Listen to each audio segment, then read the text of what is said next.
नमस्कार प्यारे बच्चों, मैं डोली लूणा अस्केम परिवार की ओर से आप सबका हिंदी ऑनलाइन क्लासेज में स्वागत करती हूँ, अभिनंदन करती हूँ। तो प्यारे बच्चों, आज हम अपनी जो पाठ्य पुस्तक है वसंत, उसका पाठ 2 बचपन प्रारंभ करने जा रहे हैं। पाठ का नाम है बचपन। तो आपको भी अपना बचपन याद आ गया होगा। तो हम इस चैप्टर को जब पढ़ेंगे तो हमें भी अपना बचपन याद आएगा कि हमने क्या क्या किया था अपने बचपन में। इस पाठ में लेखिका अपने बचपन के बारे में बताती है। तो पाठ का नाम क्या है? बचपन। हिंदी कक्षा कौन सी क्लास है हमारी? 6th क्लास में हमारा पाठ 2 है। पाठ का नाम है बचपन। ये जो पाठ है बचपन, ये संस्मरण है। संस्मरण का मतलब क्या होता है? यानी जो हमारे जीवन में घटित जो घटनाएं होती है, यानी पीछे जो भी घटनाएं घटित होती है तो उसके बारे में जो लिखा जाता है वो क्या कहलाता है? संस्मरण कहलाता है। यानी पुरानी यादों को ताजा करना। तो इस पाठ की लेखिका है कृष्णा सोमवती जी। कौन है पाठ की लेखिका?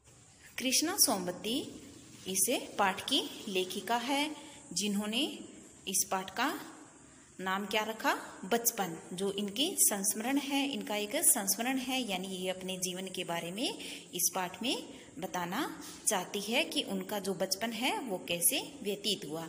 सबसे पहले हम इनका जीवन परिचय पढ़ेंगे। जीवन परिचय में कृष्णा सोमवती का जन्म गुजरात में 18 फरवरी 1925 को हुआ था। कृष्णा सोमवती का जन्म कब हुआ? 18 फरवरी 1925। कहाँ? गुजरात में। भारत के विभाजन के बाद गुजरात का वह हिस्सा पाकिस्तान में चला गया। तो गुजरात का हिस्सा कहाँ चला गया? विभाजन के बाद जब भारत और पाकिस्तान का विभाजन हुआ तो वो कहाँ चला गया? गुजरात, पाकिस्तान में चला गया। गुजरात का ये जो हिस्सा है जहाँ कृष्णा सोमवती का जन्म हुआ। विभाजन के बाद वे दिल्ली में आकर बस गई। तब से यहीं रहकर साहित्य की सेवा की। उन्हें 1980 में जिंदगी नामा के लिए साहित्य अकादमी पुरस्कार मिला। कब मिला? 1980 में इन्होंने एक हिंदी में जो जिंदगी नामा कहानी की रचना की थी, जिसके लिए उन्हें 1980 में साहित्य अकादमी पुरस्कार मिला।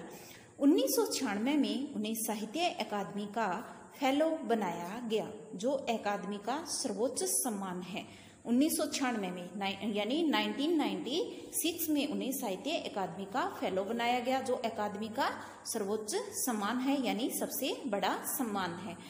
2017 में इन्हें भारतीय साहित्य के सर्वोच्च सम्मान ज्ञानपीठ पुरस्कार से सम्मानित किया गया है। ये मुख्यतः कहानी लेखिका है। इनका निधन 25 जनवरी 2019 को एक लंबी बीमारी के बाद हो गया। तो इनकी मृत्यु कब हुई?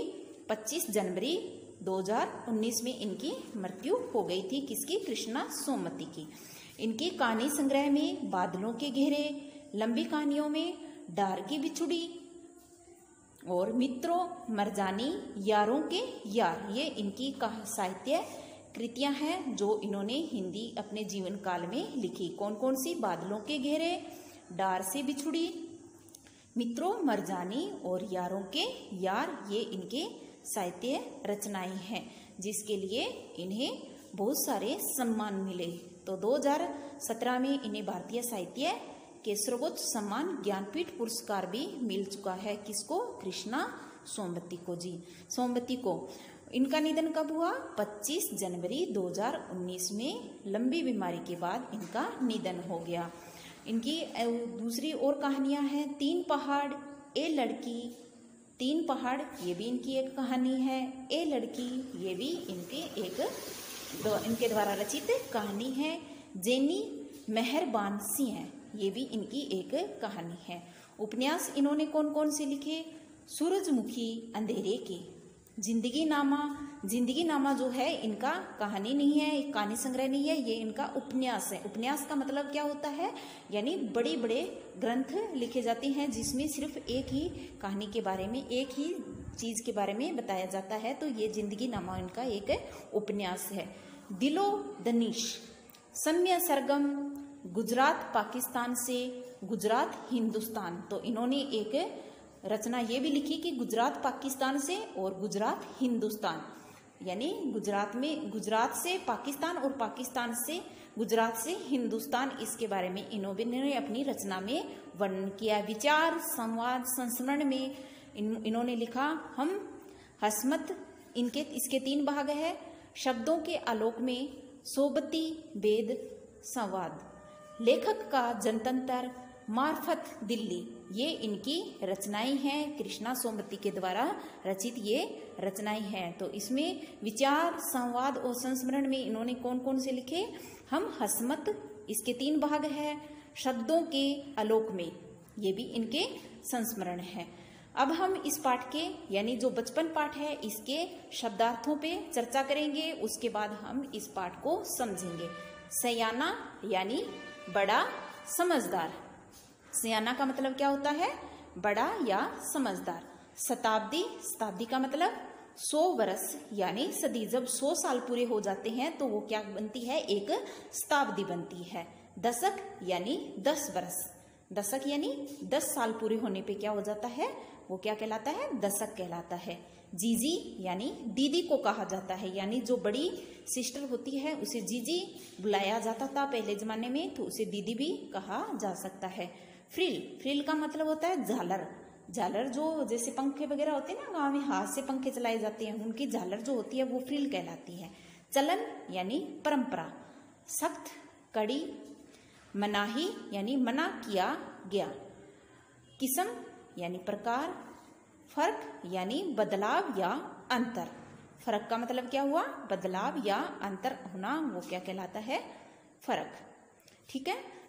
नेक्स्ट शनिचर। शनिचर यानी शनिवार। किसकी बात हो रही है? शनिवार की। जैसे हम सैटरडे बोलते हैं ना, शनिवार, शनिवार, शनिचर किसे बोला जाता है? शनिवार। अपने जो बुजुर्ग लोग हैं वो बोलते हैं ना कि आज शनिचर है, यानी शनिवार है। शनिचर को ऐसा काम नहीं करना चाहिए, यानी शनिवार को ऐसा नहीं करना चाहिए। खुराक, खाने की मात्रा। खुराक का मतलब क्या होता है? खाने की। कहते हैं ना कि इसकी तो खुराक बहुत है, तो किसकी बात होती है? खाने की, यानी जो खाना खाते हैं उसकी बात हो रही है, खाने की मात्रा। मितली, मितली यानी उबकाई, मन खराब होना। कई बार ऐसे होता है ना कि जब हम अटपटा खा लेते हैं, कुछ उठपटांग खा लेते हैं तो उबकाई आती है, यानी जी समझ चलता रहता है, ऐसे लगता है वोमिटिंग होगी, तो वो क्या कहलाती है? मितली यानी उबकाई या मन खराब होना। दिलचस्पियां यानी रुचियां या पसंद। ड्यूटी लगना, काम मिलना। ड्यूटी लगना का काम मिलना। नेक्स्ट है कन्फेक्शनरी काउंटर। काउंटर यानी वह दुकान जहां नमकीन, चॉकलेट, मिठाई, बिस्कुट आदि मिलता हो, तो उसे बोलते हैं। स्टॉक यानी संग्रह करना यानी इकट्ठा करना। बुरकवाना यानी छिड़कवाना, यानी बुरकवाना क्या कहलाता है? छिड़कवाना, छिड़कते हैं ना, तो उसको बोलते हैं। कमतर यानी दूसरों से कम। नेक्स्ट हष्ट पुष्ट यानी हष्ट पुष्ट का मतलब क्या होता है? सुगठित या मोटे ताजे। कोलहाल यानी शोर। अटपटा, अजीब। ऐनक, चश्मा। आसमान का मतलब आश्वासन का मतलब क्या होता है? भरोसा। जिम्मेवार यानी, जिम्मेवार का मतलब क्या है? जिम्मेदार या उत्तरदायी। सूझे, पता चले। सूझे का मतलब क्या होता है? पता चले या दिखाई दे। खींचना यानी चिढ़ना। सुबीता यानी आराम। सुबीता का मतलब क्या होता है? आराम। खींचना यानी चिढ़ना। कई बार ऐसे होता है ना कि तुम इसे क्यों खींच रहे हो, यानी क्यों चिढ़ रहे हो, तो खींचना यानी चिढ़ना। सुबीता यानी आराम। सूझे, पता चले या दिखाई दे। जिम्मेवार का मतलब क्या है? जिम्मेदार या उत्तरदायी। आश्वासन यानी भरोसा। ऐनक यानी चश्मा। अटपटा, अजीब, अजीब। तो ये थे हमारे नए शब्द इस पाठ के। तो इसका सारांश हम अगले पाठ में करेंगे। तब तक के लिए जय हिंद, जय भारत।